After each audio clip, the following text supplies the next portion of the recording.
కొబ్బరి తోటలో వెలసిన మహంకాళమ్మ భక్తుల హృదయాన కొలువున్నామా అమ్మ. కొబ్బరి తోటలో వెలసిన మహంకాళమ్మ భక్తుల హృదయాన కొలువున్నామా అమ్మ. దయగల తల్లివని కరుణించే అమ్మవని, దయగల తల్లివని కరుణించే అమ్మవని, నమ్మిన భక్తులను కాపాడే మా తల్లి, అందుకో మా తల్లి వందనాలు, అందించు మా తల్లి నీ దీవెనలు.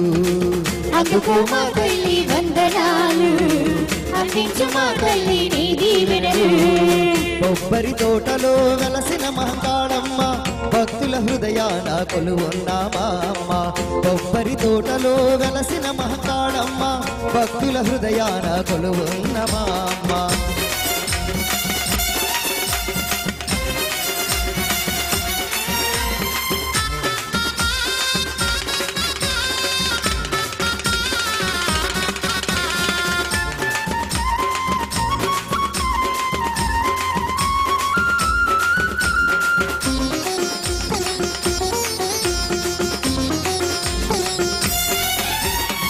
ఒక చేత కలసముతో మహాలక్ష్మిగా నీవు, ఒక చేత ఖడ్గముతో దుర్గవై నీవు, ఒక చేత శూలముతో శక్తి స్వరూపమై, ఒక చేత ఢమరుకముతో ఓంకార రూపమై, ఉల్లోకముల నేలు మహిమ స్వరూపమై, ఉల్లోకముల నేలు మహిమ స్వరూపమై, కొబ్బరి తోటలో వెలసిన మహంకాళమ్మ అందుకో మా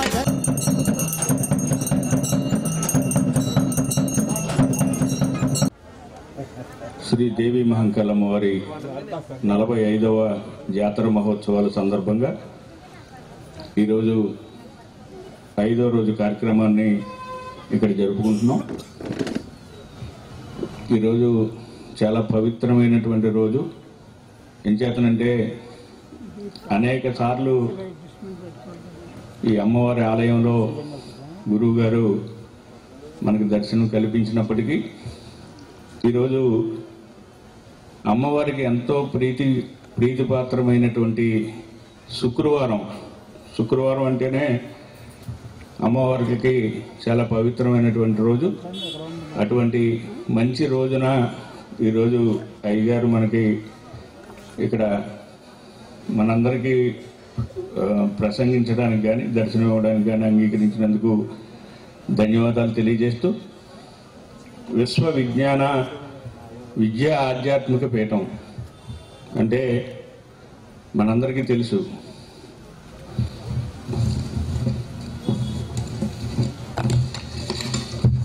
పీఠాధిపతి, అలాగే మానవతామూర్తి.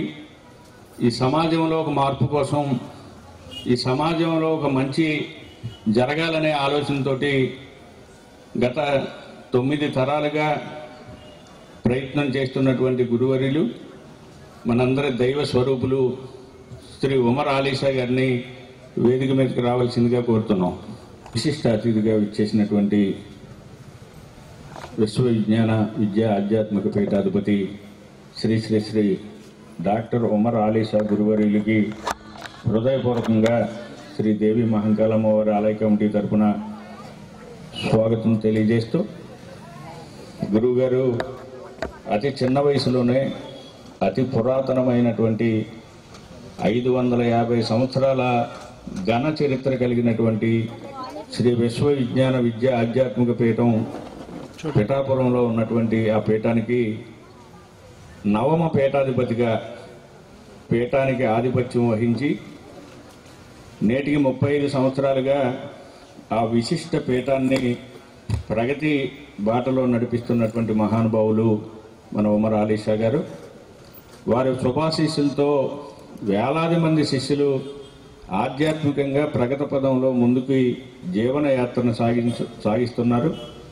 అలాగే అక్షర జ్ఞానం లేని వారికి ఆధ్యాత్మికత యొక్క విషయం వంట పట్టదని గ్రహించి వారి పీఠంలోనే నిరక్షరాస్యుల్ని సుమారు 10,000 మందిని రాత్రి పాఠశాలలో పెట్టి అక్షరాస్యులుగా తీర్చిదిద్దినటువంటి మహానుభావులు ఉమర్ ఆలీషా గారు. ఉమర్ ఆలీషా అక్షర జ్యోతి కార్యక్రమం ద్వారా అక్షర జ్ఞానం కలిగించినటువంటి దక్షిణామూర్తి శ్రీ ఉమల ఆలీషా గారు. మనకున్న రెండు కళ్ళను, ఒకటి ఆధ్యాత్మిక నేత్రంగాను, రెండవది సామాజిక నేత్రంగాను వర్ణించి ఈ రెండు విషయాల్లో జీవనం గడిపిన వాడే నిజమైన మానవత్వం కలిగిన మనిషి అవుతాడని వారు రాసినటువంటి విజ్ఞాన జ్యోతి అనే గ్రంథం ద్వారా సమాజానికి తెలియజేసినటువంటి కరుణామూర్తి శ్రీ ఉమర్ ఆలీషా వారు. వారు ఏర్పాటు చేసినటువంటి సామాజిక సేవా ట్రస్ట్ ద్వారా గ్రామీణ ప్రాంత ప్రజలకి వైద్య సేవలు అందిస్తూ స్త్రీలకి తమ కాళ్లపై తాను నిలబడే విధంగా ఆర్థిక స్వావలంబన కలిగించడానికి కుట్టు మిషన్ పనిలో శిక్షణ ఇచ్చి వందలాది కుట్టు మిషన్లని ఉచితంగా అందజేసి వారి కుటుంబ పోషణగానే, వారి కాళ్ళ మీద నిలబడడానికనే విశేష కృషి జరిపినటువంటి మహానుభావులు ఈ విశ్వవిజ్ఞాన పీఠాధిపతి శ్రీ ఉమర్ ఆలీషా గారు. పీఠంలో నిర్వహించే తాత్విక బాల వికాస కార్యక్రమాల ద్వారా ఎంతోమంది ఆధ్యాత్మికతలో శిక్షణ ఇచ్చి ఆ చిన్నారి మనసుల్లో మనోవికాసాన్ని కలిగిస్తూ తాత్విక యువ వికాస కార్యక్రమాల ద్వారా యువతకి మనోశిక్షణ తరగతులను నిర్వహిస్తూ యువతలో స్ఫూర్తి తత్వాన్ని పెంపొందించడానికి పాటుపడుతున్నటువంటి మహా వ్యక్తి మన గురువర్యులు. నా మొక్క నా శ్వాస అనే కార్యక్రమం ద్వారా అనేక వేల మొక్కలను నాటించి పర్యావరణ హితం కోసం పాటుపడుతున్నటువంటి ప్రణవమూర్తి మన ఉమర్ ఆలీషా గారు. మనిషికే కాదు, పశువులకు పక్షులకు కూడా ఆహారం మంచినీరు అందిస్తేనే ఈ ప్రకృతి సహకరించి జీవ వైవిధ్యం సాధ్యమవుతుందని సాటి చెబుతున్నటువంటి విష్ణుమూర్తి అవతారం మన ఉమర్ ఆలీషా గారు. మనిషిలో ఉన్నటువంటి అరిషడ్ వర్గాల్ని అదుపు చేస్తేనే నీవు దానవత్వం నుండి మానవత్వం వైపు వికసిస్తావని సాటి చెబుతూ త్రయ సాధన నేర్పుతున్నటువంటి ప్రణవమూర్తి మన గురువుగారు ఉమర్ ఆలీషా గారు. అటువంటి గురువలీలు ప్రతి నెల తత్వజ్ఞానం మాసపత్రికను ప్రసరిస్తూ ప్రజలకి భక్తి ప్రవర్తనలు నేర్పిస్తూ మరియు వారు రాసినటువంటి తత్వపదం అనే పుస్తకం ద్వారా మానవాళికి ఒక దశ దిశ నిర్దేశం చేసినటువంటి మహా వ్యక్తి మన గురువు గారు. పిఠాపురంలోని వారి యొక్క పీఠాన్ని ప్రగతి పదంలో నడుపుతూ సర్వమత సమానత్వం కొరకు అన్ని దేవాలయాల్ని దర్శిస్తూ వివిధ మతాలుగా కులాలుగా విడిపోయినటువంటి మానవ జాతిని ఏకతాటిపై నడపడానికి కృషి చేస్తున్న ఏకేశ్వర స్వరూపాసనను బోధిస్తున్నటువంటి గురువుగారు ఈరోజు మన మహంకాళి దేవాలయం వార్షికోత్సవానికి విశిష్ట అతిథిగా రావడం మనందరి అదృష్టంగా భావించి వారు చేస్తున్నటువంటి కేవలం ఏదో ఉపన్యాసాలు కాకుండా ఈ రోజున ఏదైతే ఈ సమాజానికి ఎంతో అవసరమైనటువంటి ఆధ్యాత్మిక భావం, దైవ చింతన, మంచి నడవడిక, సమాజ స్థాపన కోసం కేవలం ఉపన్యాసాల ద్వారానే కాకుండా అందరికీ చేసి చూపించే విధంగా ఆయన విశ్వవిజ్ఞాన విద్యా ఆధ్యాత్మిక పీఠం ద్వారా ఎన్నో కార్యక్రమాలని నిర్వహిస్తూ ప్రపంచం అంతా కూడా అన్ని దేశాల్లోనూ ఆయన శిష్యుల్ని ఏర్పాటు చేసుకుని ఒక మంచి సమాజం ఈ ప్రపంచంలో ఏర్పడడానికి ఆయన చేస్తున్న విశేష కృషికి మనందరం కూడా శిరస్సు వంచి పాదాభవందనం చేయవలసినటువంటి అవసరం ఎంతైనా ఉంది. అటువంటి మహానుభావులు ఈ రోజున ఈ దేవి మహంకాళమ్మ వారి 45వ వార్షిక మహోత్సవాల్లో ఈ ఆలయంలో దగ్గరికి రావడం మనందరి అదృష్టంగా భావిస్తూ వారి యొక్క పరిపూర్ణమైనటువంటి మంచి విషయాల్ని, మంచి సంభాషణని, మంచి మాటల్ని తమ ప్రసంగం ద్వారా మనందరికీ ఇవ్వవలసిందిగా కోరుతూ గురువుగారిని వారి అనుగ్రహ భాషణని ప్రారంభించవలసిందిగా కోరుతున్నాం. ఓం సద్గురువే నమః. ఈరోజు శ్రీ విశ్వవిజ్ఞాన విద్యా ఆధ్యాత్మిక పీఠం పీఠాధిపతి సద్గురువర్యులు మనందరికీ రక్షగా ఒక వలయంలో ఉంటూ మనందరికీ రక్షణ కల్పిస్తున్నటువంటి సద్గురువులకి శిరస్సు వచ్చి నమస్కరించుకుంటూ వారి యొక్క అమృత వాక్కులు మనందరికీ వినిపించేందుకు శ్రీదేవి మహంకాళ మహోత్సవాల్లో యజ్ఞ నాగబాబు గారు అనేక సంవత్సరాలుగా ప్రయోజనకరమైన ఆధ్యాత్మికత, దానితో పాటుగా ఇటువంటి చక్కని మహానుభావుల యొక్క మంచి అమృత వాక్కులు వినిపించేందుకు మరి సత్సంకల్పం చేస్తున్నందుకు మిత్రులు నాగబాబు గారికి, మరి ఈ కార్యక్రమంలో మనందరినీ కూడా ఆశీస్సులు అందించడానికి విచ్చేసినటువంటి సద్గురువర్యులు ఉమర్ ఆలీషా గారికి శిరస్సు వంచి నమస్కరించుకుంటూ సర్వే జనా సుఖినో భవంతు.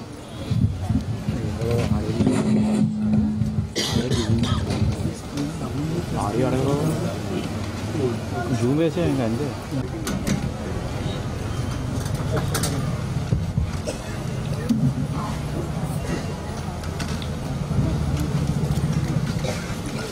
శ్రీ దేవి మహంకాళమ్మ వారి 45వ వార్షికోత్సవం సందర్భంగా నవయుగ ఫ్రెండ్స్ యూనియన్ వారు ఏర్పాటు చేసినటువంటి ఈనాటి ఆధ్యాత్మిక సదస్సుకు విచ్చేసి ఈ కార్యక్రమాన్ని నిర్వహిస్తున్నటువంటి ఏగిన నాగబాబు గారికి, ఈనాటి ఈ కార్యక్రమంలో పాల్గొన్న గట్టెం మాణిక్యాలరావు గారికి అమ్మవారి ఆశీస్సులతో ఈ రోజున మనం ఈ ఆధ్యాత్మిక సదస్సులో మనం పాల్గొని ఆ అమృతమూర్తి యొక్క దివ్య ఆశీస్సులు పొంది తరించేటువంటి మహద్భాగ్యాన్ని, కాలాన్ని సద్వినియోగపరుచుకుంటూ ఈనాటి సమాజానికి ఆధ్యాత్మిక తత్వం ఎంతో అవసరము ఎందువల్ల అనేటువంటి ప్రశ్న మనం ఏర్పరచుకున్నప్పుడు ఈనాటి దైనందిన జీవన విధానంలో ప్రతి ఒక్కరికి మానసిక ఒత్తిడి, శారీరక రుగ్మతలు, మానసిక రుగ్మతలు ప్రతిరోజు ఏదో విధంగా ఏదో రూపంలో ఆర్థికంగా, అనారోగ్యపరంగా, సామాజిక పరంగా ఎన్నో అంశాలు మన మనసుని వ్యతిరేకపరుస్తూ ఉంటూ మన అంతర్లీనంగా ఉండేటువంటి అరిషడ్ వర్గాలు కూడా మనలో ఉద్రేకింపజేస్తూ మనలో దైనందిన జీవన విధానంలో ఎన్నో రకాలైనటువంటి మార్పులు ఏర్పడుతూ ఉంటాయి. అటువంటి మార్పుల నుండి మన జీవన విధానాన్ని సుఖమయం చేసుకుంటూ మన మనసుకు ప్రశాంతత సమకూర్చుకొని ఆరోగ్యకరమైన, సంతోషకరమైన జీవన విధానం సాగించేటువంటి దిశగా మన జీవన తత్వంలో మార్పులు ఏర్పరచుకోవడానికి ఆధ్యాత్మిక తత్వం ఎంతో అవసరం నేటి దైనందిన జీవన విధానంలో. మరి ఈనాటి కాలంలో జరుగుతున్నటువంటి దృష్టాంతాలను చూసినట్లయితే సమాజంలో, ప్రపంచం నలుమూలల విస్తరించి ఉన్నటువంటి అంశాలు మతతత్వం, మత ఛాందస తత్వం, మత విభేదాలు, మత విద్వేషాలు, కుల మతాల రూపంలో హింసాత్మక వాతావరణం ఏర్పరచుకోవడం, ప్రాంతీయ తత్వాలు, భాషా తత్వాలు, అనేక రకాలైనటువంటి విభేదాలు, దృష్టాంతాలు సృష్టించుకుని ఒకరినొకరు హింసింపబడుతూ మానవ మారణ హోమాన్ని సృష్టించుకుంటూ అమూల్యమైనటువంటి భగవత్ ప్రసాదితమైనటువంటి జీవితాన్ని మనం కోల్పోతున్నాం. మరి భగవంతుడు ప్రసాదించినటువంటి ఈ జీవితాన్ని అర్థం చేసుకుని అందులో పరమార్థాన్ని గ్రహించి పరిణామ రూపంలో భగవత్ తత్వాన్ని పొంది తరించగలిగినట్లయితే మనలో ఉన్న దైవత్వం తెలియబడుతుంది. అంచేత మనలో ఉన్నటువంటి దైవత్వాన్ని మనం పొంది తరించేటువంటి మార్గము ఆధ్యాత్మిక తత్వము. అందుచేత మన వేదవాంగ్మయంలో కూడా చెప్పబడినటువంటి మహావాక్యాల్లో ఉండేటువంటి విశ్లేషణ మనం తెలుసుకున్నట్లయితే తత్వమసి, అయమాత్మ, ప్రజ్ఞానం బ్రహ్మ, అహం బ్రహ్మస్మి, ఈ 4 వాక్యాల్లో ఉండేటువంటి అంతరార్థం మన యొక్క జీవితార్థంలో అన్వయించుకొని మనం గ్రహించగలిగినట్లయితే మొట్టమొదటి మెట్టు తత్వము అని చెప్పబడుతుంది. తత్వం అది నీవు అయితివి. ఏది నీవు అయితివి అని ప్రశ్నించుకున్నప్పుడే మనలో తత్వం యొక్క స్థాయి ఏర్పడుతుంది. ఆ యొక్క అర్థాన్ని విశ్లేషించుకునేటువంటి శక్తి మనలో ఉండేటువంటి అంతరాత్మ ద్వారా పొంది తరించే అవకాశం మనకు తెలియబడుతుంది. అందుచేత అయమాత్మ అని చెప్పబడింది. అయమాత్మ అనేటువంటి స్వరూపం అది జ్ఞానము చేత బ్రహ్మస్వరూపాన్ని తెలియజేస్తున్నందున అది ప్రజ్ఞానం బ్రహ్మగా ఉంది అనేటువంటి విషయం మనం గ్రహించగలుగుతున్నాం. ఆ ప్రజ్ఞానం బ్రహ్మగా ఉన్నటువంటి స్వరూపం ఎక్కడ ఉంది, ఎవరు అని మనం విశ్లేషించుకున్నట్లయితే అది నేను అనేటువంటి ధ్వని స్వరూపంగా మనలో ఉన్న జీవాత్మే పరమాత్మ స్వరూపిగా నేను అనేటువంటి స్వరూపంతో మనలో అంతర్లీనంగా ఉండేటువంటి ఒక అద్భుతమైనటువంటి భగవత్ స్వరూపమైనటువంటి శక్తి. అందుచేత ఆ శక్తి ఎలా ఉంది అన్నప్పుడు తత్సృష్ట్వా తదేవాను ప్రావిశతు. ఏదైతే ఈ మానవ జన్మ సృష్టింపబడిందో ఆ సృష్టింపబడినటువంటి మానవ జన్మలో ఉన్నటువంటి అద్భుతమైనటువంటి శక్తి నేను అనేటువంటి స్వరూపం. ఆ నేను అనేటువంటి స్వరూపం అది ఓంకార రూపమైనటువంటి ధ్వనిగా తెలియబడుతుంది. ఆ ఓంకార రూపమైనటువంటి ధ్వని ఈ భౌతిక మానవ రూపంలో ఏ విధంగా ఉంది అని విశ్లేషించుకున్నట్లయితే అది శారీరక తత్వము, మానసిక తత్వము, ఆత్మతత్వము అనే 3 తత్వాల యొక్క కలయిక ఓంకారము. అది శబ్దం యొక్క రూపంలో విశ్లేషించుకున్నప్పుడు అకారము, ఉకారము, మకారము 3 రూపముల యొక్క కలయిక ఓంకారము. శారీరక, మానసిక, ఆత్మతత్వాల యొక్క కలయిక మానవ రూపం. కనుక మానవ రూపం ఏ విధంగా ఉంది అన్నప్పుడు ఓంకార రూపంగా ఉందనేటువంటి యథార్థం మనకు తెలియబడుతుంది. కాబట్టి ఆ ఓంకారం అనేటువంటి స్వరూపమే నేను అనేటువంటి పరమాత్మ యొక్క శక్తి. అది మన జీవాత్మలో నిక్షిప్తమై నిగూఢంగా ఉంది. ఆ నిక్షిప్తంగా ఉండేటువంటి నిగూఢమైనటువంటి స్వరూపము శారీరక తత్వం యందు, మానసిక తత్వం యందు, ఆత్మతత్వం యందు ఇమిడి ఉన్నది అనేటువంటి విషయం మనం తెలుసుకోవటానికి మార్గదర్శకమైనటువంటి మార్గము తాత్విక జ్ఞానము.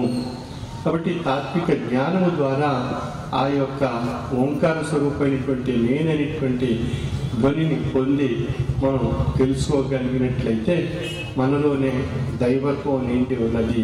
అది అహం బ్రహ్మస్మి అని చెప్పబడుతుంది. అంటే ప్రతి ఒక్కరిలో మన అందరిలో ఉండేటువంటి ఆ దైవత్వం అనేటువంటి ఆ పరమాత్మ యొక్క శక్తి ఈ జీవాత్మలో నిండి ఉన్నది అనేటువంటి విషయం చేత మన అందరిలో ఉన్నటువంటి దైవం ఒక్కటే. అంటే ప్రతి ఒక్క మానవ రూపంలో నిండి ఉన్నటువంటి దైవ స్వరూపం ఒక్కటే అనేటువంటి వేదార్థం మన వేదవాంగ్మయంలో ఆనాటి కాలంలోనే చెప్పబడింది. అది ఈనాటి సమాజంలో అనేక మతాలుగా ఆ భగవత్ స్వరూపాన్ని విభజించుకుని విశ్లేషించుకుంటూ ఆయా పూజా విధానాల్లో, ఆయా ఆలయాల రూపంలో, ఆయా ప్రార్థనా మందిరాల రూపంలో, ఆయా పూజా విధానాల్లో ఆ భగవంతుని యొక్క తత్వాన్ని మనం పొంది తరించే అవకాశం మనకి ఈ ప్రసాదింపబడింది.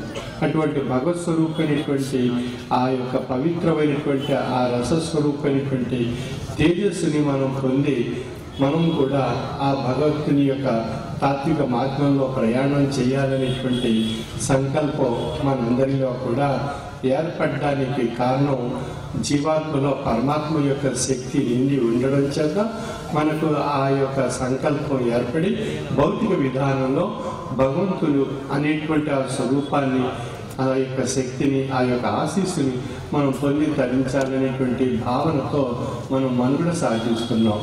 కాబట్టి భగవంతుడు అనేటువంటి విషయం ఏ విధంగా మనకు అర్థం కాబడుతుంది అన్నప్పుడు మన కష్టాలు, బాధలు, సమస్యలు, తాపత్రయాలు, కోరికలు, ఒత్తిడి, ఆందోళన, అశాంతి, అసహనం, ఉద్రేకం ఇత్యాది విషయాలు ఏదైనా ఏర్పడినప్పుడు మనకు ఆ స్ఫూర్తికి వచ్చేటువంటి అంశము భగవంతుడు. అంచేత కష్టంలో మనం భగవంతుడిని మనం గ్రహించడానికి ప్రయత్నం చేస్తున్నాం, ఆ భగవంతుని తెలుసుకోవడానికి ప్రయత్నం చేస్తున్నాం. అందుచేత తత్వవేత్త చెప్తున్నటువంటి విషయంలో కష్టములు పడకుండా గాంచనేరవు బ్రహ్మ వస్తువు అని చెప్తున్నారు. కష్టంలోనే భగవత్ తత్వం తెలియబడుతుంది అనేటువంటి విషయం. మనం కూడా ఏం చేస్తుంటాం, సుఖంగా సమస్తమైనటువంటి సౌకర్యాలు అన్నీ ఏర్పడి ఉన్నప్పుడు మనకు భగవత్ తత్వం కానీ ఆధ్యాత్మిక తత్వం కానీ మనకు అంతగా రుచించదు, వంట పట్టదు. ఎప్పుడు మనకు తెలియబడుతుంది అన్నప్పుడు మనకున్నటువంటి ఆ సంసార తాపత్రయాల్లో కష్టాలు కానీ నష్టాలు కానీ దుఃఖాలు కానీ బాధలు కానీ ఏర్పడినప్పుడు ఆ భగవంతుని యొక్క ఆశీస్సుని పొందినట్లయితే మన ఈ కోరిక, ఈ కష్టం, ఈ బాధ తొలగిపోతుంది అనేటువంటి ఒక భావనతో మనం ఆయా మత సాంప్రదాయాల్లో ఉండేటువంటి ఆయా భగవతాలయాలకు దర్శించి వారి యొక్క ఆశీస్సులు పొంది ఆ కష్టం అనేటువంటి ఆ బాధను మనం తొలగించుకుంటున్నాం. అంటే ఇక్కడ మనం తెలుసుకోవాల్సిన విషయం ఏంటి అన్నప్పుడు ఆ కష్టం ద్వారా ఆ భగవత్ స్వరూపం యందు మన యొక్క మార్గం ఏర్పరచుకొని మనం ఆ తాత్వికమైనటువంటి ప్రయాణం సాగించాలనేటువంటి సంకల్పం మనం ఏర్పరచుకుంటాం. ఆ విధంగా భగవత్ తత్వం వైపు మన దృష్టి సారించడానికి కారణం మనం కలిగినటువంటి కష్టం, కోరిక, బాధ, సమస్య, నష్టం, దుఃఖం. అందుచేత ఇది ప్రేరేపించి మనకి భగవంతుని సన్నిధానానికి ఈ అంశం మనకి అక్కడ చేర్చడం ద్వారా మనం ఆ భగవంతుని యొక్క సన్నిధానంలో మన యొక్క ప్రయాణం సాగించడానికి మనం ప్రయత్నం చేస్తున్నాం. కాబట్టి ఈ ప్రయాణం సాగించేటువంటి విధానంలో మనకు తాత్విక జ్ఞానం చేత ఆ భగవతత్వాన్ని గ్రహించే అవకాశం మనకు ప్రసాదింపబడింది. కాబట్టి అన్ని మత సాంప్రదాయాల్లో, అన్ని మత తత్వాల్లో ఆధ్యాత్మిక తత్వం అనేటువంటి ఒక మహోన్నతమైనటువంటి తాత్విక జ్ఞానం మనం ప్రసాదింపబడింది. ఎందుకు ఈ తాత్విక జ్ఞానం మనం నేర్చుకోవాల్సి ఉంది అని మరొక ప్రశ్న మనం విశ్లేషించుకున్నట్లయితే, భగవంతుడు మానవునికి ఒక అద్భుతమైనటువంటి మేధాశక్తిని ప్రసాదించాడు. ఆ మేధాశక్తిని మనం సుమారు 5% మాత్రమే మన జీవన విధానంలో వాడుకుంటున్నాం. ఆ మేధాశక్తి ద్వారా జ్ఞానశక్తిని గ్రహించి మన మనుగడ సాగిస్తున్నాం. మరి ఆ మేధాశక్తిని పరిపూర్ణంగా మనం సద్వినియోగపరచుకోగలిగినట్లయితే, భగవతత్వం ద్వారా జ్ఞానశక్తిని పొందగలిగినట్లయితే మనలో ఒక అద్భుతమైనటువంటి మానసికమైనటువంటి విధానంలో ఎన్నో రకాలైనటువంటి మార్పులు మనలో ఏర్పడతాయి.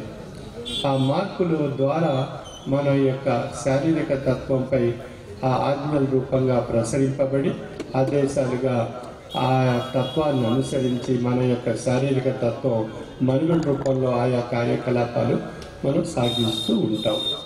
అందువల్ల మనం చూస్తున్నాం కదా, మన మనసులో కలిగినటువంటి, మన మెదడులో ఏర్పడేటువంటి ఆలోచనలు అనుసరించే మన శారీరక ఆయా కార్యకలాపాలన్నీ మనం సాగిస్తూ ఉంటాం. కాబట్టి అది కమాండింగ్ ఆర్డర్స్ మనకి మనసు నుండి వచ్చినప్పుడే మన శరీరం ఆయా కార్యకలాపాలు సాగిస్తుంది.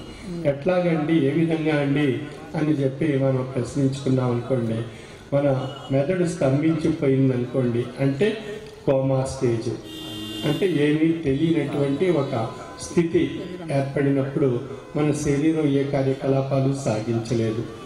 కనుక ఆ యొక్క శరీరం కార్యకలాపాలు సాగించాలంటే మెదడులో ఆయా ఆజ్ఞలు ప్రసరించేటువంటి శక్తి ఉన్నట్లయితే శరీరం ఆ కార్యకలాపాలన్నీ సాగిస్తుంది. కాబట్టి మన యొక్క మెదడు కోరుకునేటువంటి ఆ తాత్విక జ్ఞానాన్ని మనం పొందగలిగినట్లయితే ఏ విధంగా పొందవచ్చు అన్నప్పుడు ఆయా మత ధర్మాల్లో ఆయా తాత్వికులు, యోగులు, జ్ఞానులు మనకు ప్రసాదించినటువంటి అమూల్యమైనటువంటి పవిత్రమైనటువంటి గ్రంథాలు ఎన్నో ఉన్నాయి. ఇస్లాం ధర్మంలో ఖురాను, హైందవ ధర్మంలో భగవద్గీత, రామాయణము, క్రైస్తవ ధర్మంలో బైబిలు, బౌద్ధ ధర్మం, జైన ధర్మం, సిక్కు ధర్మం, ఆదిపరాక్ అనేటువంటి గ్రంథం సిక్కు ధర్మంలో. ఈ విధంగా అన్ని ప్రపంచంలో ఉండే అన్ని మత ధర్మాల్లో కూడా ఆయా అవతారుల చేత, ఆయా ప్రవక్తల చేత, ఆయా ప్రభువుల చేత, ఆయా యోగుల చేత, జ్ఞానుల చేత ఆ తాత్విక జ్ఞానము ప్రసాదింపబడింది. అందులో ఉండేటువంటి విషయాలు మనం దైనందిన జీవన విధానంలో అర్థం చేసుకొని ఆ తాత్వికమైనటువంటి మార్గంలో మనం ప్రయాణం సాగించగలిగినట్లయితే మనలో తాత్విక జీవన విధానం ఏర్పడుతుంది. ఆ తాత్విక జీవన విధానం మన సంసార విధానంలోనూ, మన సామాజిక విధానంలోనూ, మన కుటుంబ వ్యవస్థలోనూ ఎన్నో మార్పులు తీసుకువస్తుంది. ఆ మార్పుల వల్ల ఆ కుటుంబంలో, ఆ సమాజంలో ఒక ఆధ్యాత్మిక బాంధవ్యం ఏర్పడుతుంది. ఆ ఆధ్యాత్మిక బాంధవ్యం చేత ఒకరినొకరు అర్థం చేసుకుని మానవ మనుగడలో వచ్చేటువంటి అరిష్టాలను, దుష్టాంతాలను, భ్రాంతిజన్యమైన అంశాలను తొలగించుకుంటూ మనందరిలో కూడా ఆ శాంతి తత్వం ఏర్పడుతుంది. ఆ శాంతి తత్వం చేత మన ఆరోగ్యం, ఆయుష్ వృద్ధి చెందుతుంది, సామాజిక అభివృద్ధి ఏర్పడుతుంది, మానవ సమాజం వికాసం వైపు ప్రయాణం సాగించేటువంటి అవకాశం ఏర్పడుతుంది. ఆ విధంగా మనందరిలో ఉన్న దైవత్వం ఒక్కటే అనేటువంటి యథార్థాన్ని మనందరం గ్రహించగలిగేటువంటి అవకాశం తెలియబడుతుంది. అందుకే పీఠం చెప్పేటువంటి తత్వం ఏ విధంగా ఉంది అన్నప్పుడు మానవత్వమే మతము, మానవత్వమే ఈశ్వరత్వము. అంటే మానవత్వం మతంగాను, ఆ మతం ఈశ్వరత్వంగాను మానవత్వం చేత తెలియబడుతుంది అనేటువంటి యథార్థాన్ని తెలియజేస్తుంది. అందుచేత ఇక్కడ సూఫీ తత్వము, ఆర్షతత్వం, వేదవాంగ్మయ తత్వం రెండింటినీ సమన్వయపరుస్తూ భగవత్ స్వరూపం యొక్క శక్తి తనలో ఒక అద్భుతమైనటువంటి వేదవాంగ్మయ స్వరూపమైనటువంటి అహం బ్రహ్మస్మి, నేను బ్రహ్మస్వరూపిగా అయితేని, అంటే తనలో ఉన్న తన జీవాత్మే పరమాత్మ స్వరూపము అనేటువంటి అద్భుతమైనటువంటి తాత్విక జ్ఞాన స్థితిని మనం పొంది తరించే అవకాశం మనకు ప్రసాదింపబడింది. కాబట్టి ఇది మతాలకు అతీతంగా సర్వమత సమ్మతమైనటువంటి ఆధ్యాత్మిక తత్వం శ్రీ విశ్వ విజ్ఞాన విద్య ఆధ్యాత్మిక పీఠం యొక్క తత్వము. కాబట్టి ఇది మతాతీత ఆధునిక మానవతా దేవాలయము అని చెప్పబడుతుంది. అంటే మనం పవిత్రమైనటువంటి దేవాలయాలు ఎన్నో మనం చూస్తున్నాం, ఎన్నో మత ధర్మాలు. అటువంటి పవిత్రమైనటువంటి దేవాలయమే మనం మానవ స్వరూపంగా ఉండేటువంటి ఈ దేహంగా ఉండేటువంటి దేవాలయంలో జీవాత్మే పరమాత్మ స్వరూపిగా నిండి ఉన్నటువంటి ఒక అద్భుతమైనటువంటి శక్తి మనకు ఆ ఈశ్వరత్వంగా తెలియబడుతుంది. అది వేదవాంగ్మయంలో నేను బ్రహ్మస్వరూపిగా అయితేని అనేటువంటి విషయాన్ని తెలియజేస్తూ మన యొక్క దేహం దేవాలయంగా అందులో ఉండేటువంటి జీవుడు బ్రహ్మస్వరూపంగా తెలియబడుతున్నందున ఇది ఒక అద్భుతమైనటువంటి మానవతా దేవాలయం కింద తెలియబడి మన యొక్క దైనందిన జీవన విధానంలో మనం భగవంతుడు ప్రసాదించినటువంటి ఈ అద్భుతమైనటువంటి తాత్విక జ్ఞానాన్ని మనం ప్రతిరోజు కొద్దిపాటి సమయాన్ని వెచ్చించి మన యొక్క దైనందిన జీవన విధానంలో తాత్విక జ్ఞానం వైపు మనం దృష్టి సారిస్తే మన కుటుంబ వ్యవస్థలో ఒక చక్కని ఆధ్యాత్మిక వాతావరణం ఏర్పడుతుంది. శాంతి సుహృద్భావంతో సమైక్యత్వం మన కుటుంబంలో మన యొక్క జీవన విధానంలో ఒక శాంతి తత్వం మనలో ఏర్పడుతుంది. మనందరం చూస్తుంటాం, కుటుంబ వ్యవస్థలో కానీ సామాజిక వ్యవస్థలో కానీ శాంతి కోల్పోయినప్పుడు అసహనం ఏర్పడుతుంది. అసహనం మనలో అనేక రకాలైనటువంటి విభేదాలు సృష్టిస్తుంది. ఆ విభేదాల ద్వారా విద్వేషాలు ఏర్పడతాయి. ఆ విద్వేషాల ద్వారా హింసాయుత వాతావరణం ఏర్పడుతుంది. ఆ హింసాయుత వాతావరణం చేత ఎన్నో రకాలైనటువంటి దృష్టాంతాలు ఏర్పడి సమాజంలో ఒక తీవ్రమైనటువంటి సంక్షోభాలు ఏర్పడేటువంటి అవకాశం కలుగుతుంది.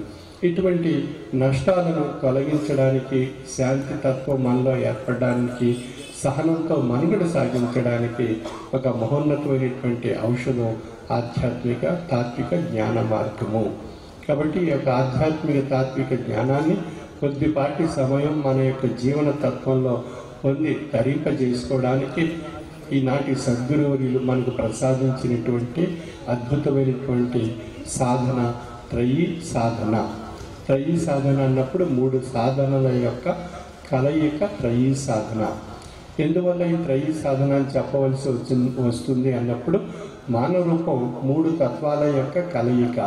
ఆ 3 తత్వాలు ఏది అన్నప్పుడు శారీరక తత్వము, మానసిక తత్వము, ఆత్మతత్వము. 3 తత్వాల యొక్క కలయిక మానవ స్వరూపం. కాబట్టి శారీరక తత్వానికి మంత్ర సాధన, మానసిక తత్వానికి జ్ఞాన సాధన, ఆత్మతత్వానికి ధ్యాన సాధన. 3 సాధనల యొక్క కలయిక 3 తత్వాలకు 3 మహోన్నతమైనటువంటి శక్తిని ప్రసాదిస్తుంది. అది శారీరక తత్వానికి మంత్ర సాధన రూపంలో భుక్తిని, జ్ఞాన సాధన రూపంలో మానసిక తత్వానికి తృప్తిని, ధ్యాన సాధన రూపంలో ఆత్మతత్వానికి ముక్తిని పొంది తరించే మహోన్నతమైనటువంటి స్థితి ఏర్పడుతుంది. కాబట్టి శరీర తత్వానికి ముక్తి, మానసిక తత్వానికి తృప్తి, ఆత్మతత్వానికి ముక్తి అనేటువంటి 3 తత్వాలకు 3 సాధనల ద్వారా పొంది తరించేటువంటి అద్భుతమైనటువంటి త్రయీ సాధన మనం ప్రతిరోజు ఆచరించగలిగినట్లయితే కొద్దిపాటి సమయం మన జీవన తత్వంలో ఒక చక్కని ఆధ్యాత్మిక బాట ఏర్పడుతుంది. ఆ భగవతత్వాన్ని అర్థం చేసుకుని జీవితం యొక్క అర్థాన్ని పరమార్థంగా పరిణామ రూపంలో పొంది తరించేటువంటి అద్భుతమైనటువంటి స్థితి మనలో ఏర్పడినప్పుడు ఇటు ఇహానికి పరానికి కావలసినటువంటి అద్భుతమైనటువంటి స్థిత ప్రజ్ఞత మనలో కలుగుతుంది. ఆ విధంగా మన కుటుంబ వ్యవస్థలో అందరూ ఆ యొక్క త్రయీ సాధన ఆచరించగలిగినట్లయితే మన జీవన తత్వంలో ఎన్నో రకాలైనటువంటి మార్పులు ఏర్పడుతూ ఉంటాయి. అందుకే మన సమాజంలో, మన కుటుంబ వ్యవస్థలో మనకు తల్లిదండ్రుల మధ్య కానీ, లేదా భార్యాభర్తల మధ్య కానీ, సంతతి మధ్య కానీ, బంధువుల మధ్య కానీ, ఇరుగు పొరుగు మధ్య కానీ అని అనేక రకాలైనటువంటి అనేక సమస్యలు సృష్టింపబడుతూ ఉంటాయి. వాటితో పాటు మనలో ఉండేటువంటి అంతర్గతమైనటువంటి 6 శత్రువుల చేత కూడా ఉద్రేకాలు ఏర్పడి సమస్యలు, సంక్షోభాలు ఏర్పడుతుంటాయి. అవి కామ, క్రోధ, మద, లోభ, మోహ, మాత్సర్యాలు అనేటువంటి 6 శత్రువులు మన మనస్సుపై దాడి చేస్తూ ఉంటాయి. నిత్యం ఉద్రేకాన్ని కలిగిస్తుంటాయి. ఆ మానసిక ఉద్రేకం శరీరాన్ని ఉద్రేకపరుస్తుంది. తద్వారా మనం ఎన్నో రకాలైనటువంటి కష్టాలు, బాధలు, సమస్యలు, నష్టాలకు మనం కారణం కాబడుతున్నాం.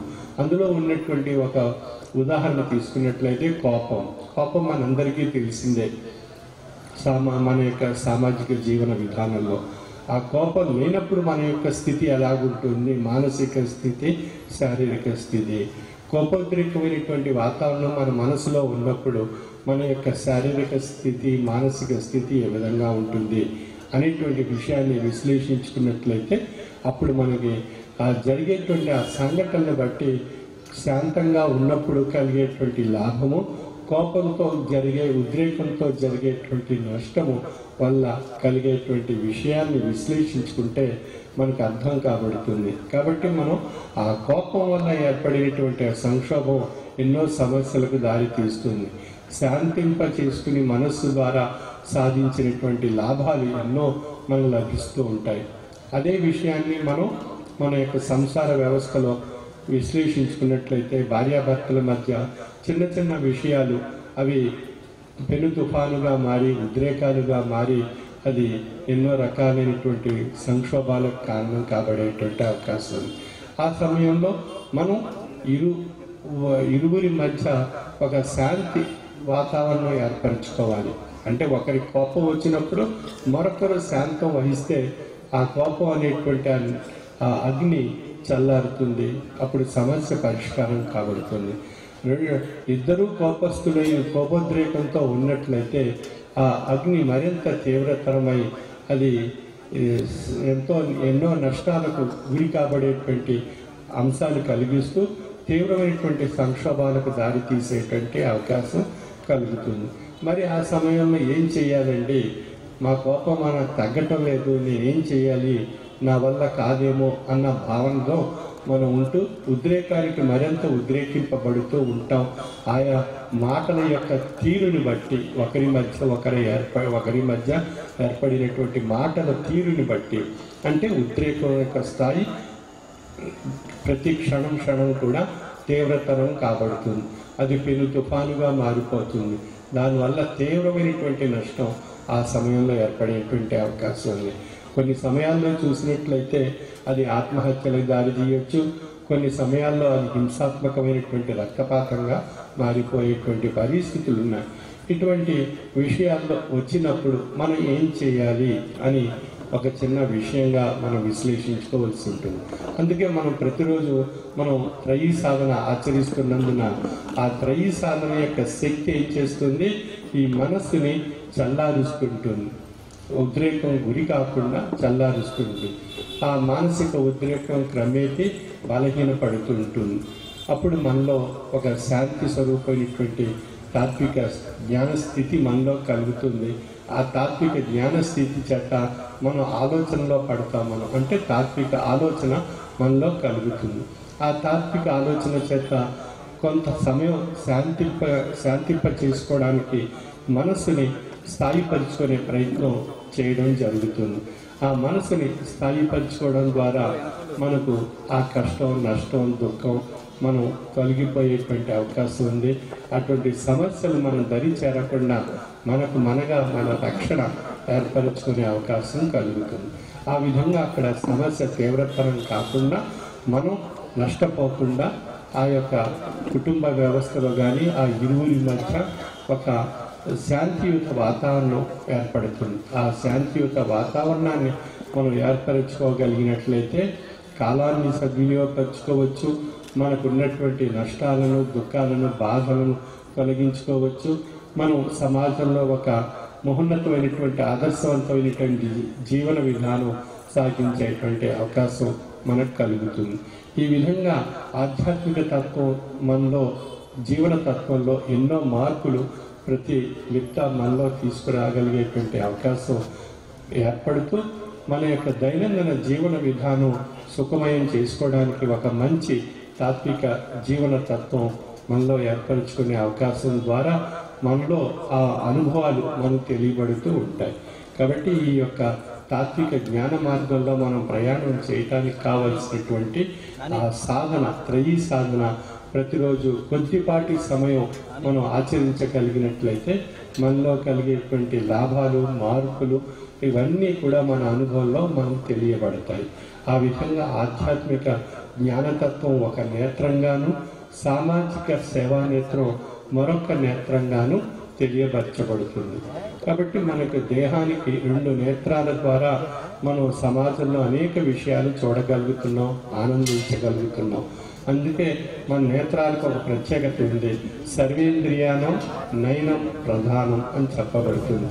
అన్ని ఇంద్రియాల్లో కల్లా నేత్రాలు ఎంతో ప్రధానమైనటువంటివి ఈ దేహానికి. అందుకే ఈ దేహానికి ఏ విధంగా అయితే నేత్రాలు ప్రధానమో అదేవిధంగా ఈ యొక్క మానవ స్వరూపానికి ఆధ్యాత్మిక జ్ఞాన నేత్రము, సామాజిక సేవా నేత్రము అనేటువంటి 2 నేత్రాలు మన యొక్క మానవ జీవన స్వరూపంలో ఒక మహోన్నతమైనటువంటి స్థితిని పొంది తరింపజేసుకోవడానికి ఈ ఆధ్యాత్మిక జ్ఞాన నేత్రము, సామాజిక సేవా నేత్రాలతో మనం మనుగడ సాగించగలిగినట్లయితే అద్భుతమైనటువంటి ఫలితాలు మన జీవన విధానంలో పొంది తరించే అవకాశం ఉంది. అందుచేత సామాజిక సేవా నేత్రంలో భాగంగా మనకు Umar Ali Shah rural development trust ద్వారా 5 కార్యక్రమాలు మన సద్గురు వారికి ప్రసాదించారు. విద్య, వైద్యం, పర్యావరణ పరిరక్షణ, శిశు సంక్షేమ సాంఘిక కార్యక్రమాలు, దాతృత్వ కార్యక్రమాలు, ఈ విధంగా 5 కార్యక్రమాలు మనం ప్రసాదించారు.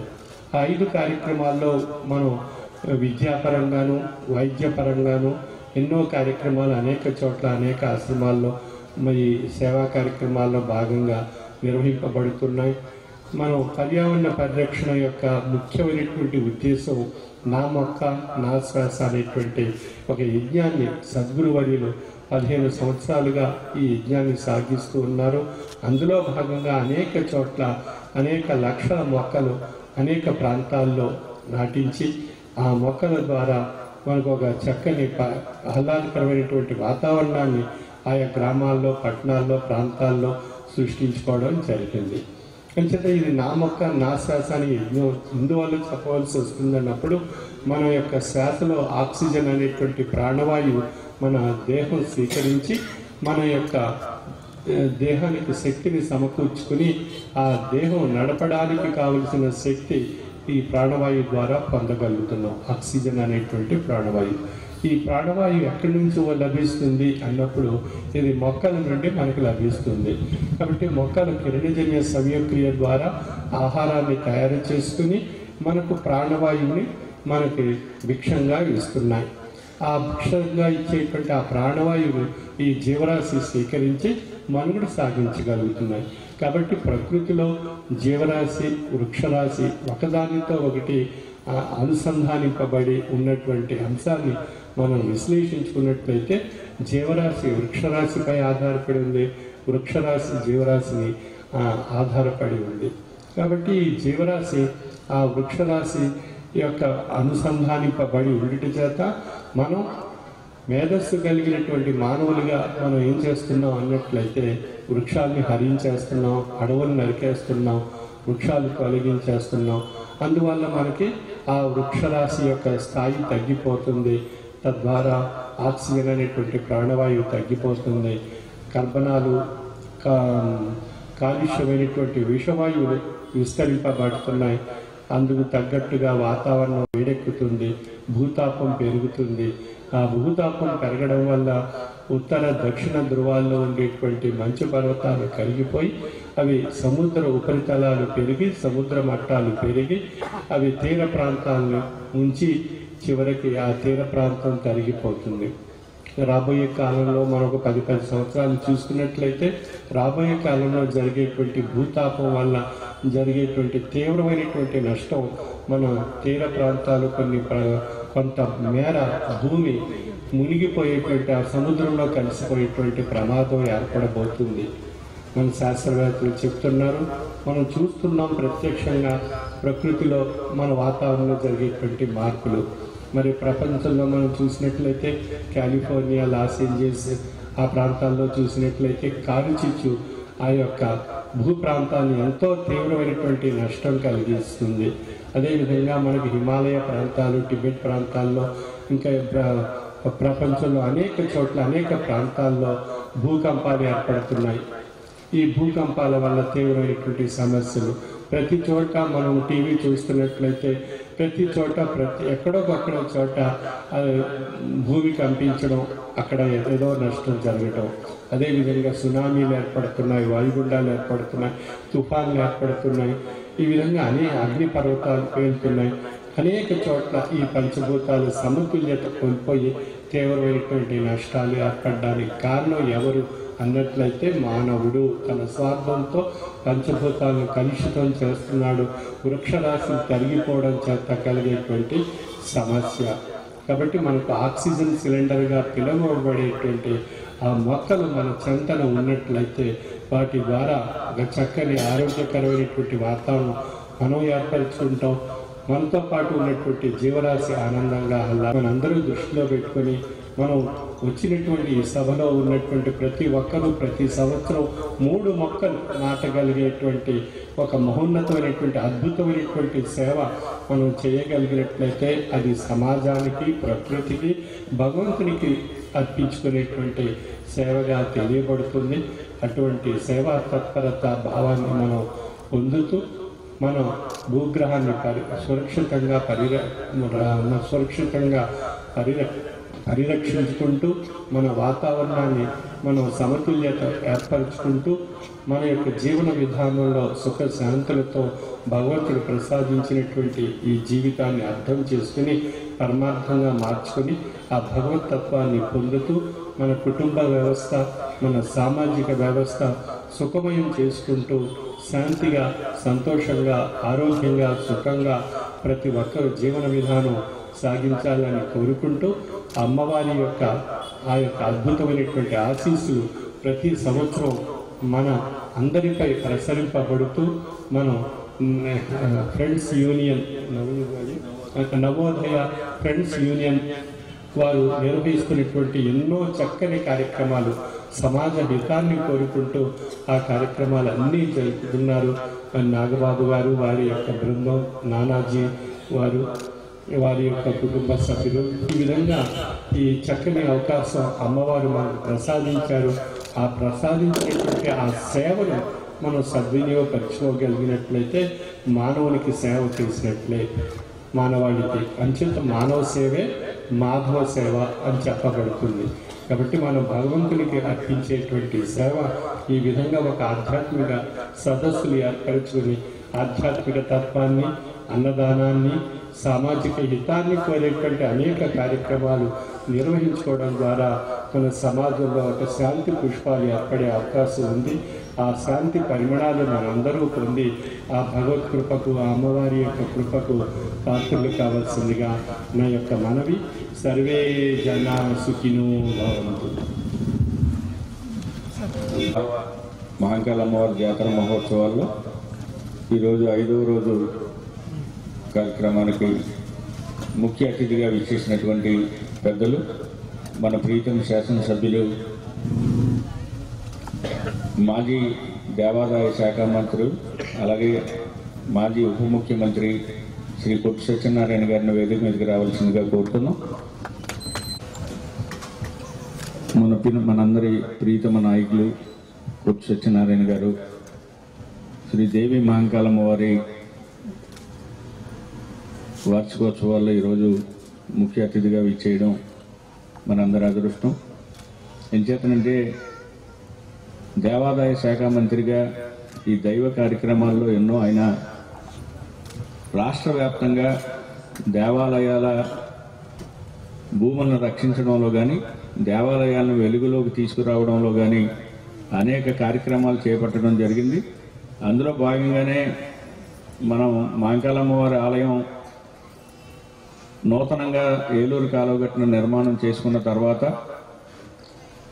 ఆ గోడకి, ఆ దేవాలయానికి రిటైనింగ్ వాల్ ఉన్నట్లయితే దానికి సంపూర్ణమైనటువంటి సెక్యూరిటీ ఉంటుంది. కాబట్టి ఆయన మన జాతరకు వచ్చినప్పుడు ఆ దేవాలయానికి రక్షణ గోడ నిర్మాణం చేయమని అడిగినప్పుడు 5 లక్షలు మీరు కట్టండి, ఒక 20 లక్షల రూపాయల గ్రాంట్ని ఆ నూతన దేవాలయం వద్ద ఈ రక్షణ గోడ నిర్మాణానికి మనకు ఇచ్చినందుకు మరొకసారి మాజీ ఉప ముఖ్యమంత్రి వారికి మన కమిటీ తరఫున, అందరి తరఫున ధన్యవాదాలు తెలియజేస్తూ, అలాగే ఇన్ని సంవత్సరాల కార్యక్రమాల్లో కూడా ఎప్పుడు ఏ విధమైన సహకారం కావాల్సినా మేము వెళ్ళి అడిగిన వెంటనే అందించి మాకు సహకరిస్తున్నటువంటి పెద్దలు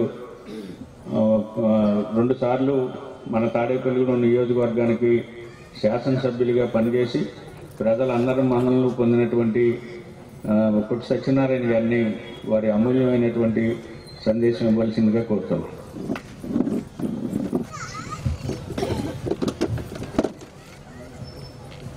మన కొబ్బరి తోటలో తాడేపల్లిగూడెంలో గత 45 సంవత్సరాల నుంచి మిత్రుడు శ్రీ ఎగ్గిన నాగబాబు, అలాగే స్వర్గీయ వారి సోదరు నానాజీ, అలాగే వారి మిత్ర బృందం, ఈ నవోదయ ఫ్రెండ్స్ యూనియన్ వాళ్ళందరూ కలిసికట్టుగా ఐకమత్యంగా ఈ మహంకాళి అమ్మవారి ఉత్సవాల్ని ఎంతో ఘనంగా మరి సమర్థవంతంగా నిర్వహించుకుంటూ వస్తూ ఉన్నారు. సంక్రాంతి పండుగ వస్తే కొంతమందికి ఓడి పందాలు, కొంతమందికి ప్యాకెట్లు, గుండాట్లు, లేకపోతే ఇంకా సరదాలు ఉంటాయి. కానీ కొబ్బరి తోటలో సంక్రాంతి వచ్చిందంటే మహంకాళి అమ్మవారి ఉత్సవాలు గుర్తుకొస్తూ ఉంటాయి. ఇక్కడ జరిగే ప్రతిరోజు కార్యక్రమాలు గుర్తుకొస్తాయి. ఎంతో మరి ఆహ్లాదంగా ఇక్కడ ఈ కార్యక్రమాలని నిర్వహిస్తున్న ఎగ్గిన నాగబాబు గారు గుర్తుకొస్తారు. అంటే అంత సమర్థవంతంగా ఇన్ని సంవత్సరాల నుంచి 45 నిబద్ధతతో నిర్వహిస్తున్న మిత్రులు నాగబాబు గారిని హృదయపూర్వకంగా అభినందిస్తూ, ఇవాళ ఈ కార్యక్రమంలో ప్రత్యేక ఆకర్షణగా ప్రత్యేకంగా డాక్టర్ ఉమర్ అలీషా గారు, పిఠాపురం మరి పీఠాధిపతులు, అంటే ఆయన పీఠం ఇప్పుడు ఇది 9వ తరం అనుకుంటాను. 9వ తరం అంటే నాకు తెలిసిన చదువుకున్నప్పుడు ఏంటంటే ఇరాన్ నుంచి కొన్ని 100 సంవత్సరాల క్రితం 3 సూఫీ సిద్ధాంతులు, సూఫీ సన్యాసులు, సూఫీ సెయింట్స్ అంటాం. వాళ్ళ 3 ప్రాంతాల్లో భారతదేశంలో బయలుదేరారని, ఒక పీఠం ఏమో అజ్మీర్లో రాజస్థాన్లో ఏర్పాటు చేశారని, ఒక పీఠం మన పిఠాపురంలో డాక్టర్ ఉమ్మర్ అలీ శేఖర్ మన ముందే ఉన్నారు.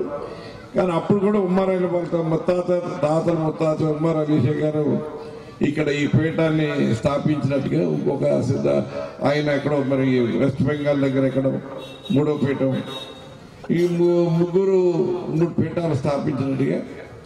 ఇవాళ మన విశేషం ఏంటంటే డాక్టర్ ఉమ్మర్ అలీ శేఖర్ ఏర్పాటు చేసిన ఈ సామాజిక సేవ ట్రస్ట్ ఏదైతే ఉందో ఆయనలో ఉన్న గొప్పతనం ఏంటంటే ఆయన పేరు ఉమ్మర్ అలీ షా అనుకుంటాం మనం, కానీ ఆధ్యాత్మికంగా ఆయన ఎంత లోతైన పరిజ్ఞానం ఉందన్నది ఇంతమంది వందలాది మంది భక్తులు మరి భగవంతుడు నాకు ఉప ముఖ్యమంత్రి పదవి కూడా ఇచ్చి, అంటే అదేం పెద్ద పదవి కిరీటం అని కాదు, ఒక గౌరవం, ఒక పెద్దరికానికి ఒక గౌరవం ఇచ్చినట్టుగా అలాంటి అవకాశం రావడంతో భగవంతుని సేవ చేసుకునే ఎండోమెంట్ మినిస్టర్గా రావటం అన్నది నేను అదృష్టంగా భావిస్తాను. ఆ భగవంతుడికి సేవ చేసుకునే మరి అవకాశం ఆ భగవంతుడు నాకు ఇచ్చాడు.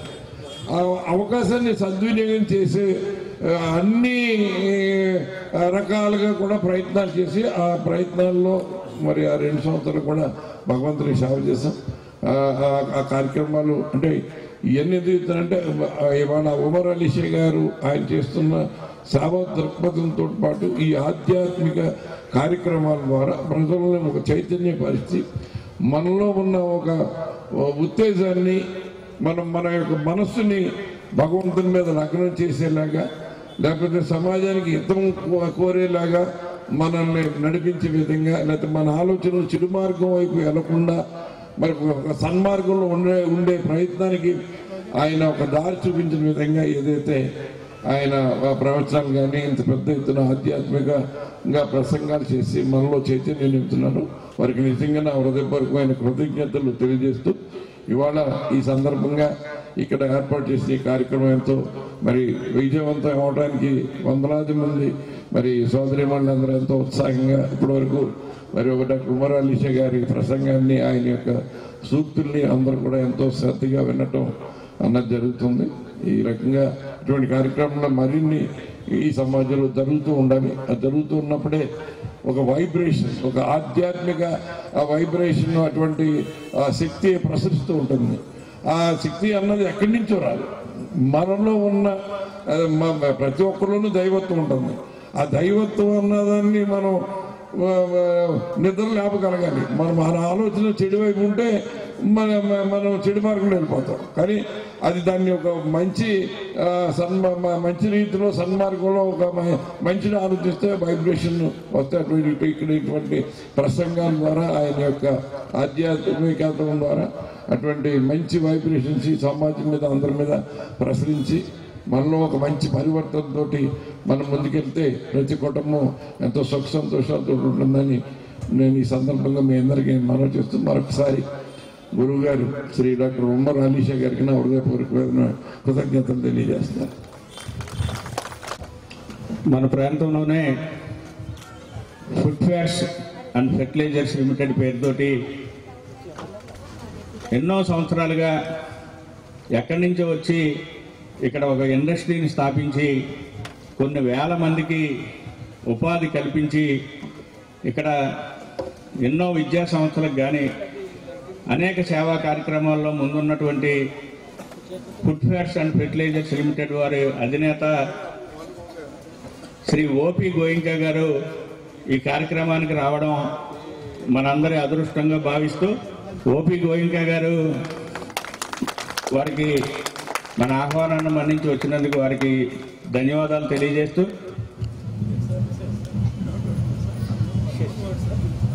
I'm really very happy to associate myself on this very auspicious day, particularly when the Nag Babu has been conducting such a spiritual episode that is the most important happen to be in any society and all those things.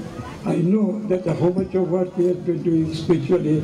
Also we find that our very well-known person and all those things with us, and Sri Kottu Satyanarayana also is present here. Our another friend of mine is also present here. I'm very happy to associate, and thanks a lot Nagababu for calling me and giving me this opportunity, at least to see that I can also get spiritually enriched. And definitely when I was coming and on the way, when I had a privilege of just worshipping the goddess, that itself gives a lot of happiness to me. Thank you very much. Thank you sir. మొదటి నుంచి కూడా మన అమ్మవారన్నా మన పందిరన్నా నేనన్నా ఒక ప్రత్యేకమైనటువంటి అభిమానం. పితృ సమానులు ఎంతో ఓపికగా ఈ కార్యక్రమానికి వచ్చినందుకు మరొకసారి గోయింకా గారికి ధన్యవాదాలు తెలియజేస్తూ, మనం ఈ కార్యక్రమానికి ఉమర్ ఆలీషా గారిని అడిగినప్పుడు ఆయన చాలా బిజీ షెడ్యూల్ ఉంది, అయినప్పటికీ మన మీద ఉన్నటువంటి ప్రేమతో కానీ అభిమానంతో కానీ ఆ షెడ్యూల్ అంతా మళ్ళీ కొంత మార్పు చేసి ఈరోజు మనకి గొప్ప సదవకాశాన్ని ఆయన ఇచ్చినందుకు ఉమర్ ఆలీ మరొకసారి మహంకాళ అమ్మవారి ఆలయ కమిటీ తరఫున ధన్యవాదాలు తెలియజేస్తూ, వారికి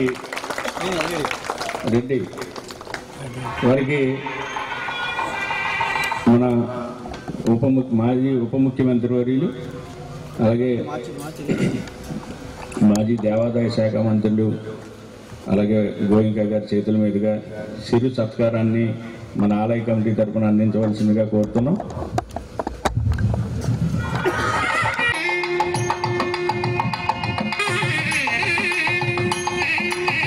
గోయింకా గారు కూడా ఆయన చేతుల మీదుగా చిరు సత్కారాన్ని అందించి ఆయన ఆశీస్సులు అందించవలసిందిగా కోరుతూ,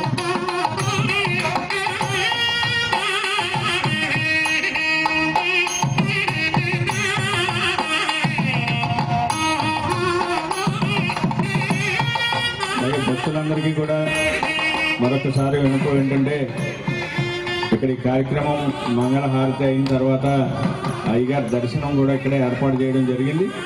దాని తర్వాత అమ్మవారి ఆలయం వద్ద వచ్చిన భక్తులందరికీ కూడా ప్రసాదం అలాగే అయ్యగారి ఫోటోతో కూడినటువంటి క్యాలెండర్లను కూడా అందరికీ పంచడం జరుగుతుంది.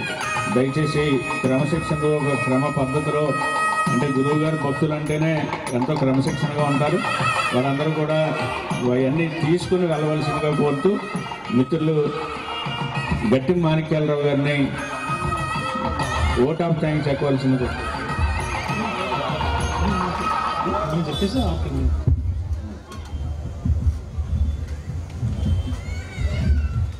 ఈరోజు ఆధ్యాత్మికమైనటువంటి ఆలోచనతో పాటు సమాజ సేవకు అంకితం చేసేటువంటి అద్భుతమైన ఆవిష్కరణ మన దేవి మహంకాళమ్మ వారి ఉత్సవాల్లో జరిగింది. దానికి మరి ఎంతో విశిష్టమైనటువంటి ఆధ్యాత్మిక కేంద్రమైనటువంటి భారతదేశంలో ఒక విశిష్టత కలిగినటువంటి 500 సంవత్సరాల పైబడినటువంటి పిఠాపురంలో ఉన్నటువంటి శ్రీ విద్యా ఆధ్యాత్మిక కేంద్రం గురువర్యులు ఉమర్ ఆలీషా గారు ఎంతో అమృతమైన వాక్కుల ద్వారా మనల్ని ఉత్తేజపరిచారు.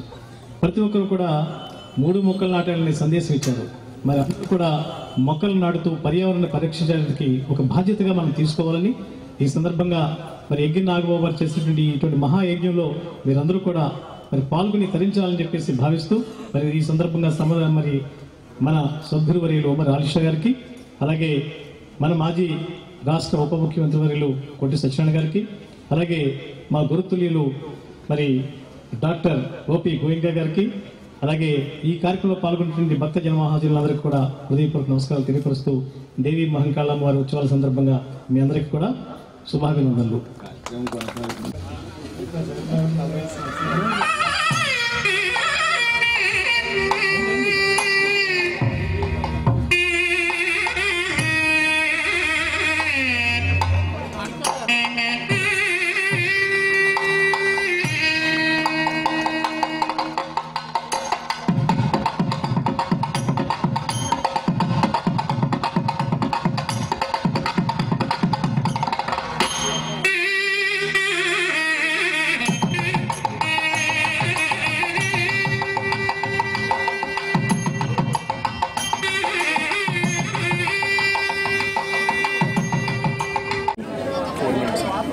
తాడేపల్లిగూడెం పట్టణం కొబ్బరి తోట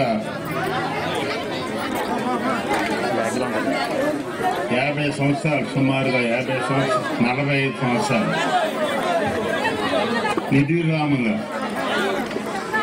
ఎంతో అజేయంగా శ్రీ దేవి మహంకాళ అమ్మవారి ఈ కార్యక్రమాన్ని ఎంతో చక్కగా ఆయన కానీ కన్వీనర్గా ఉండి స్వర్గీయులైనటువంటి నానాజీ గారు కానీ ఈ కార్యక్రమాన్ని ఎంత చక్కగా పూర్తి చేస్తారో వాళ్లకు వాళ్లే సాటి, ఎవ్వరూ లేరు వారికి పోటీ. ఎందుకంటే మేము కూడా ఆలయాలు మేనేజ్మెంట్గా ఉన్నాం. మేము చేయాలనుకుంటే ఒక రకం, నాగబాబు గారు చేయాలంటే 100 రకాలు. ఎంత చక్కటి కార్యక్రమానైనా ఈరోజు చూడండి, వందల మంది మహిళా సోదరిమణులు, సోదరులు, పిల్లలు, విద్యార్థులు, అలాగే ఆడపడుచులు అందరూ కూడా ఇచ్చేసి ఈ కార్యక్రమంలో పాల్గొని అమ్మవారి యొక్క దర్శనం పొంది పూజలు జరిపించుకుని అమ్మవారి యొక్క ఆశీస్సులు పొందినటువంటి అవుతుంది. అలాంటి కార్యక్రమం అందరి వల్ల సాధ్యం కాదు, అది నాగబాబు గారి వల్లే సాధ్యం. ఎందుకంటే చాలా చక్కగా డిసిప్లైన్డ్గా, ఎక్కడ ఎలాంటి ఇబ్బందులు కూడా లేకుండా ఈ కార్యక్రమాన్ని చేయడం.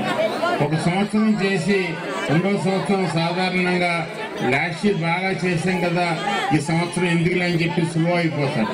అలా కాకుండా అన్ని సంవత్సరాలు కూడా మీరు పెంచుకుంటూ వెళుతూ బ్రహ్మాండమైన మొట్టమొదటి రోజున భోగి రోజున ప్రారంభించి బ్రహ్మాండమైనటువంటి ఊరేగింపు మేళ తాళాలతో మరి ఎప్పుడు కనీ విని ఎరగినటువంటి మరి టపాసులతోటి దీపావళి మరి సామాన్లతో అన్ని కూడా కాల్చిన మరి ఈ కార్యక్రమాన్ని పూర్తి చేస్తారు. అలాంటి కార్యక్రమంలో ఈ రోజు మన గురుదేవులు పూజనీయులు కొన్ని లక్షల మందికి గురువరి లేనటువంటి మా డాక్టర్ ఉమ్మరాయిషా గారు, అలాగే మన వేరంపాలెం గురువు గారు, మరి మీ అందరూ తెలిసి నాకు మీ ఇద్దరు చాలా అన్యోన్యంగా ఉంటాం. మా గురువు గారు గరిమెల్లి వెంకటరమణ సిద్ధాంతి గారు, ఈయన కూడా చాలా చిన్ననాటి నుంచి కూడా స్నేహంగా ఉండడం, మరి చిన్ననాటి స్నేహితులుగా వాళ్ళందరూ ఉండడం జరిగింది. ఇలాంటి పెద్దల యొక్క మరి శిష్యులుగా మేము కూడా మరి ఉండి చాలా చక్కటి కార్యక్రమాలు చేసుకుంటూ ఎక్కడ ఏ భక్తుడు కానీ ఏ భక్తురాలు కానీ ఎలాంటి విమర్శ చేయకుండా ఉండే విధంగా నాగబాబు గారు కానీ మేము కానీ మా యొక్క పరిస్థితుల్లో ఉన్న ప్రతి కార్యక్రమాన్ని కూడా చాలా చక్కగా చేసుకుంటడానికి వెళ్ళడానికి ప్రయత్నం చేస్తాం. ఎక్కడ ఎలాంటి తప్పు కూడా మరి దొరలకుండా ఈ కార్యక్రమాలు చేస్తాం. ఇస్తానని ఈ విషయం శివుడికి తెలియజే